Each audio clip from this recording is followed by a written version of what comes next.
something that I don't have the answer to that I'd be curious to hear you speak to is like, I don't either.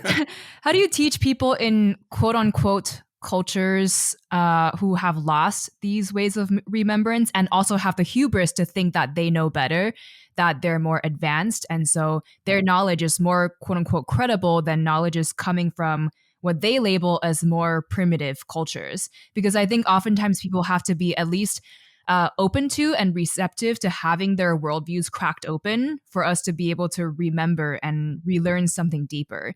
So then how do we try to shift consciousness in a world in which the people who are at the top with the most power over, however that is defined, and the people running this monster of modernity, like they're the ones who maybe seem the most disconnected and also are the most rigid and self-righteous in thinking that their ideas of progress should universally rule the world. So how do we confront this kind of paradox of power Hey, and man, we only got humility? an hour.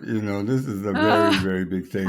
And I'm writing a book on that. So if you like it, God give me life, and, I'll give it to you when I get done with it. But exactly the point, exactly the one thing that you have to give up on, as far as I'm concerned, is changing the world. I'm not going to, get the, as you say wonderfully, so the hubris out of the fascist mind. What I'm saying is that all of these people come from a suffering background, not personal background, but a suffering civilization. They don't come from cultures. There is no culture. They come from civilizations which are only get a jolt from getting the next jolt, from getting a jolt, from getting the next jolt. The old 60s things of, filling a hole by digging another hole sort of thing. The point is, they're not going to change. I'm not going to change the world. They're not going to do it. What I'm trying to do is to find a place where you can stockpile seeds of real culture and get them going so that if and when people of like mind, people of like soul, people who have a deep weeping heart that understand something bigger than just get, or escape, or kill, that there will be little crumbs, little leads, little ropes, little knots, little ways, little techniques, because it's not a technique, but little places where the seeds of possibility can sprout again. I'm I'm a cause fighter from way back when, and it was the most hardest thing for me to learn with my teacher, Nicolas Chivilio, that I could not storm the Bastille, and get rid of the bad guys and put my good culture in there, because I was just as bad as the other guy by the time I did what I had to do to storm the Bastille. By the time I had to get the weaponry of the thing that I was trying to get rid of, I was the thing I was trying to get rid of. And I was worse than the thing I was trying to get rid of, because I couldn't see myself. And that the idea was to carry the baby, as Chivili used to say, he says, carry the baby through the hoop of fire. I know you can fight, Martin, he'd say, which is true. He says, I know you're a struggler. I know you're a warrior. It's time to give up that, image, man. It's time for you to carry a baby, look weak, carry this little seed and plant it wherever it's copacetic. And don't get mad with the what it looks like when it grows. That's what he said to me. And I didn't know what he was talking about. Well, I thought I did. I was a hotshot kid. But what he was saying was that when the thing that is so precious, the spiritual core of it, is planted, it never comes out like you want it to come out in a frozen image of what it used to be like. It comes out in something all of its own mind. And then you have to recognize that and cultivate that and let it live its own life. What that looks like is none of my business. What it looks like is none of your business, because neither you nor me will see it, but we got to keep those seeds alive for a time when they will grow. And it ain't in heaven. It ain't in Shangri-La. It ain't in Ashbury. It's not a place exactly, but every place. So what do you do to teach people? Well, first of all, if somebody wants my teaching, they're already there, and to a degree, because otherwise they wouldn't come around. I never advertised. I never went around saying, "Now you need to listen to me." Never, you know. So, matter of fact, in the village, if someone came over, we always sent them away. I had to ask 3 times, and then we couldn't. It was a tribal rule; you had to respond. But I would always say, "Okay, the first thing you got to learn to do here, you got to learn how to say words in other people's languages, and to understand that changes the muscles of your face." And everybody look at me, "What are you talking about?"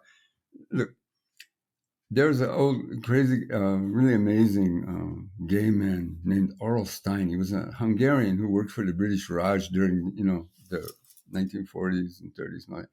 And he was a very funny guy. A little frock coat and a little cane. He walked all over Central Asia. He was a surveyor, And there was one town, a bunch of guys had gone from India into Kashgar, up in, Taklamakan desert area, and started up a business with their families. And he met them and he left them there. And then he came back, 10 years later, and they're all their kids and the guys, and he didn't recognize anybody because all the muscles of their face were in such a different conformation from speaking the local language, the so-called barbarians' language, that they were almost entirely changed, but they still know how to speak their local dialect of Hindi, but they were still, they were speaking a Turkic language up there, So the physicality of learning other people's language is one thing. Then you start to learn the languages of matter, and that matter is not a resource. Matter has soul. It's not soul like Christian soul and all that garbage, but it's a life force that has words. And so when the Mayans would say, okay,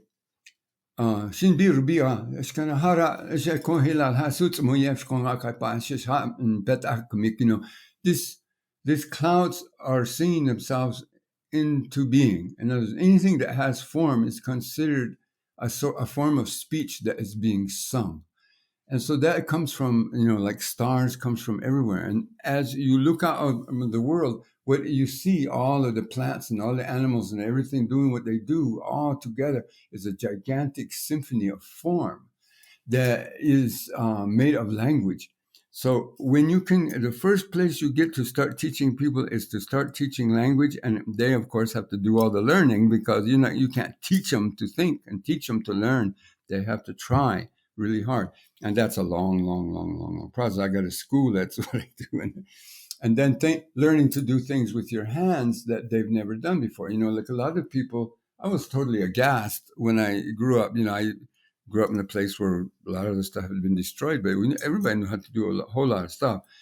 And one of the things nobody knew how to do anymore was tie knots. And most people say, oh, sailors tie knots, and who else ties knots? Ladies who make lace. No, man. All of the Aboriginal peoples of the world, way before the flint blade, way before, nobody hunted mastodons with spears. This is such garbage. Those were all offerings that were left there. They hunted them with fiber.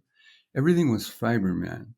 And you had to know how to knot this and knot that. And I used to live with Tutu people, and men and women would go out into the bush and come back with these loads of wood or load of water, and all their food, all the different avocado and all the wild plant. And they would carry them in these, look like a net of fiber that they had made out there. And then they would come into the compound and announce themselves, and everybody would come running with something to wipe their brow. And then it would just pull this little piece of fiber that was sticking over their shoulder, just pull it, and the whole thing came apart and everything stacked, boom, all by itself right there where they stood. That finesse, that's what I call real culture. Okay. Without that, where you just have, one size fits all, technology for this, throw it away, we use something else, that's the death of the human. But it's all based on language. And then the small little things, people call them primitive arts.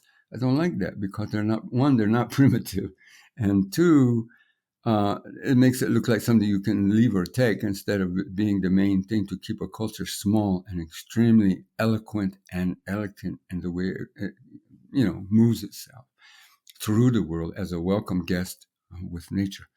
So without that, we are, trampling big old trundling ogres, and you don't teach people, you show them where you can And I believe, I honestly do believe, I mean, I may be an idiot, which is quite possible, but I think deep down inside, there's a vestigial being that really knows. And when you give some place for it to live, some place for it to smell, some place for it to stick his head out and say, yeah, that's the word I want to hear.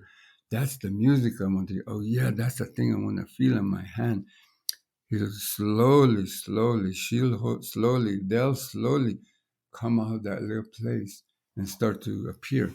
But it's not something to take lightly, because when it comes out, the culture will smash it and chase it right back. So you got to teach the people also how to keep from getting their heart smashed by this. And that's a bigger thing than I think we have time for in the program to talk about. But it's definitely very, very important.